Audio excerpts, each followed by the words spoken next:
Bismillahirrahmanirrahim. Alhamdulillahirabbil alamin. Allahumma shalli ala Muhammad wa ali Muhammad. Assalamualaikum warahmatullahi wabarakatuh.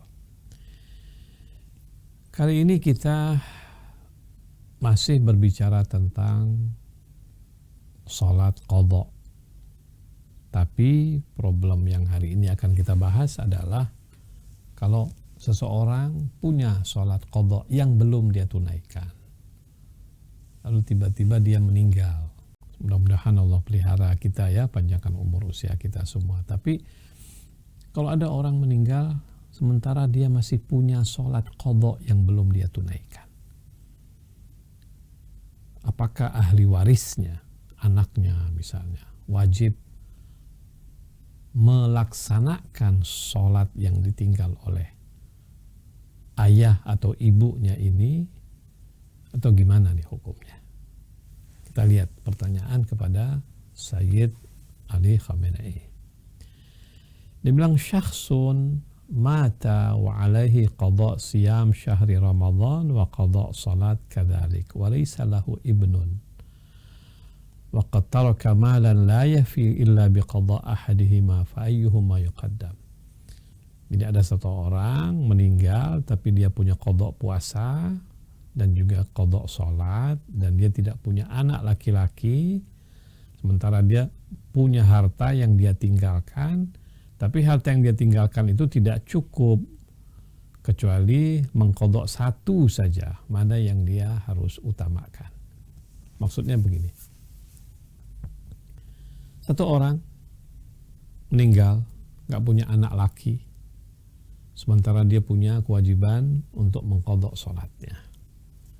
Karena dalam fikih mazhab Ahlul Bait, kalau dia punya anak laki-laki wajib mengqadha salat ayah yang meninggal itu. Tapi kalau dia nggak punya anak laki-laki atau dia nggak punya anak, bagaimana hukumnya? Dia punya harta.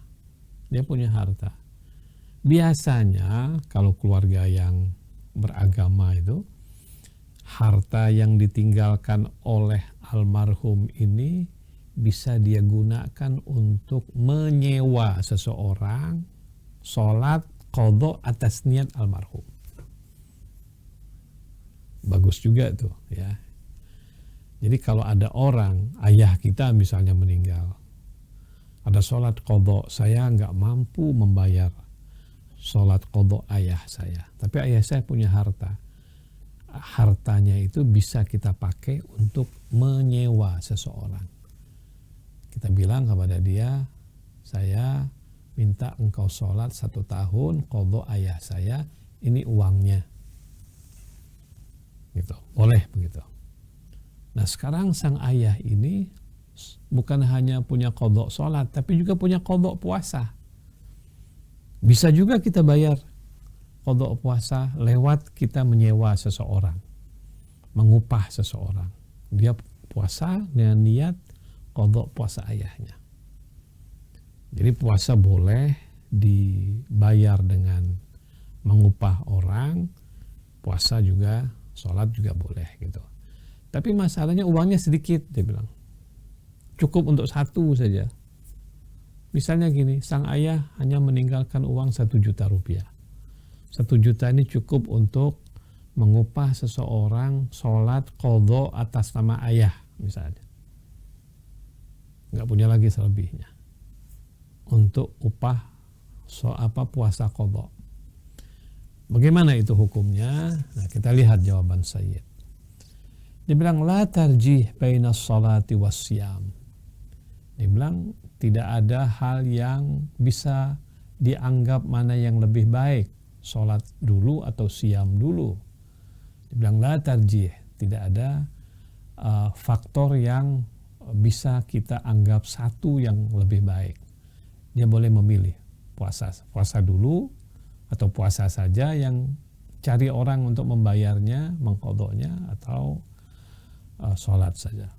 Wala yajib ala warathatihi sarfu tirkatihi fi qadha salatihi wa siyamihi. Dia bilang bahkan ahli warisnya tidak wajib menggunakan peninggalan sang ayah untuk membayar qadha salat dan puasa yang dia tinggalkan.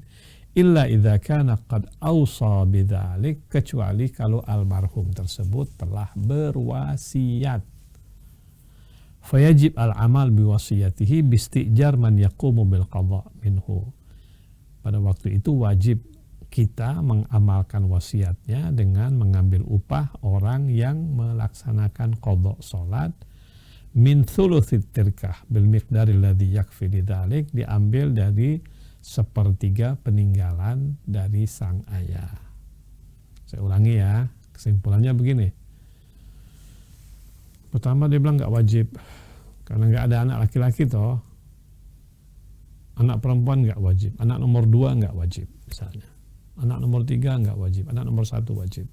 Anak nomor 1 kalau dia nggak laksanakan ya dia dosa.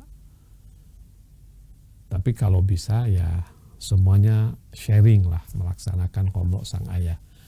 Ini misalnya tidak ada yang mau melaksanakan atau tidak ada ahli warisnya, maka diambillah dari uang yang dia tinggalkan, tetapi hanya boleh dia bilang sepertiga saja diambil.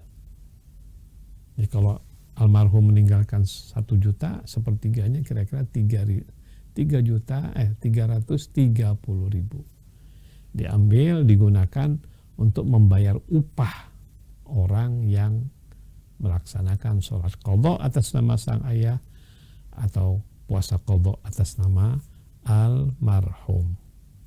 Tidak boleh lebih daripada itu, karena lebih daripada itu adalah milik para ahli warisnya.